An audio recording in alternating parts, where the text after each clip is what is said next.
नमस्कार। मैं हूं विनोद महला। आप देख रहे हैं दा मुद्दा। सरदार तेजिंदर गोल्डे कुरुक्षेत्र भारतीय जनता पार्टी के जिला अध्यक्ष बन गए हैं और इससे पहले वो जिला महामंत्री के पद पर कार्य कर रहे थे। जिला अध्यक्ष सुशील राणा की अब छुट्टी कर दी गई है और हो सकता है उन्हें प्रदेश कार्यकारिणी में जगह मिल जाए। दरअसल देखिए, तेजिंदर गोल्डी को जिला महामंत्री पूर्व जिलाध्यक्ष रवि बतान ने बनाया था और उन्होंने सुशील राणा के साथ भी काम किया और वो जिलाध्यक्ष पद की दौड़ में बने हुए थे। हालांकि उन्होंने विधानसभा चुनाव के लिए पिहोवा विधानसभा से टिकट की मांग की थी, लेकिन पार्टी ने तब उनको टिकट नहीं दिया और अब उनको जिलाध्यक्ष बना दिया।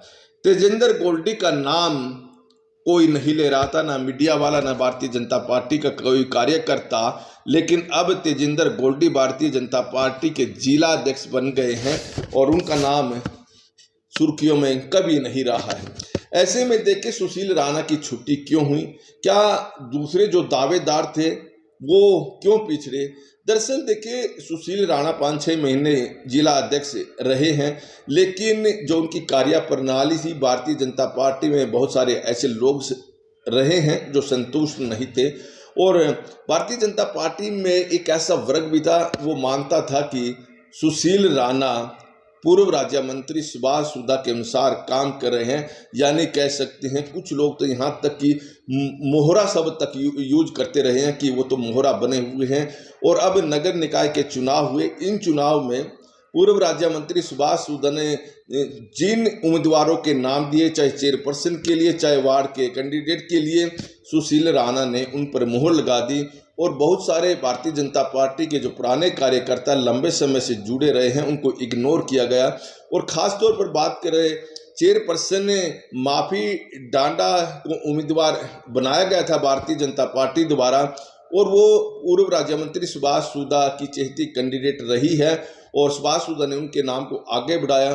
भारतीय जनता पार्टी की कई ऐसे नेत्री रही हैं, उनका कहना रहा कि वो लंबे समय से पार्टी के लिए काम कर रहे हैं और बड़े बड़े पदों पर भी काम किया है। ऐसे में पहला हक उनका बनता है और सुशील राणा के प्रति उनकी नाराजगी इसलिए फिर बढ़ गई कि सुशील राणा ने उनके नाम को आगे नहीं बढ़ाया, बल्कि जो पूर्व राज्य मंत्री सुभाष सुधा ने कहा वो उन्होंने स्वीकार किया। दरअसल देखिए, कुछ लोगों का मानना था कि पूर्व राज्य मंत्री जिलाध्यक्ष पद के लिए दीपक चौहान का नाम आगे बढ़ा रहे हैं और इस बात से सुशील राणा भी वाकिफ रहे हैं और सुशील राणा ने शायद इसलिए पूर्व राज्य मंत्री जो कहते थे उनकी बात सुनते थे, उनकी बात मानते थे और पार्टी के जो पुराने कार्यकर्ता रहे उनको इग्नोर करते रहे।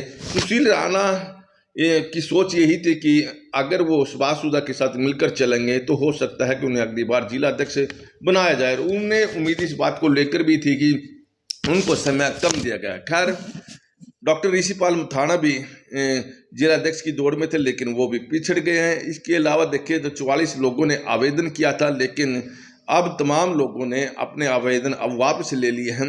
अब सवाल ये होता है कि गोल्डी ने जिला अध्यक्ष पद कैसे पाया?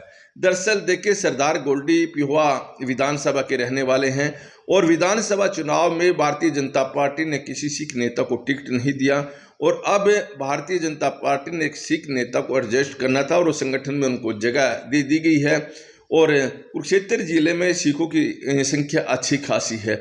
दूसरा, तेजिंदर गोल्डी की जो पकड़ है वो पार्टी में सिख जो हाईकमान में कुछ नेता बैठे हैं उनके साथ खासी है और ख़ास तौर पर जो नाम लिया जा रहा है इकबाल लालपुरा, जो अल्पसंख्यक राष्ट्रीय चेयरमैन हैं, उनके साथ भी उनकी नज़दीकियाँ बताई जाती हैं और जम्मू कश्मीर के एक नेता हैं, उनके साथ भी उनकी रिश्तेदारी बताई जाती है। ऐसे में वहाँ से तेजिंदर गोल्डी ने अपना जुगाड़ बनाया और जिला अध्यक्ष बन गए। हालांकि इससे पहले वो जिला महामंत्री के पद पर कार्य कर रहे थे और कोई भी, चाहे मीडिया हो या कोई दूसरा भारतीय जनता पार्टी का कुरुक्षेत्र जिले का नेता, उनका नाम नहीं ले रहा था कि वो जिला अध्यक्ष की दौड़ में हैं।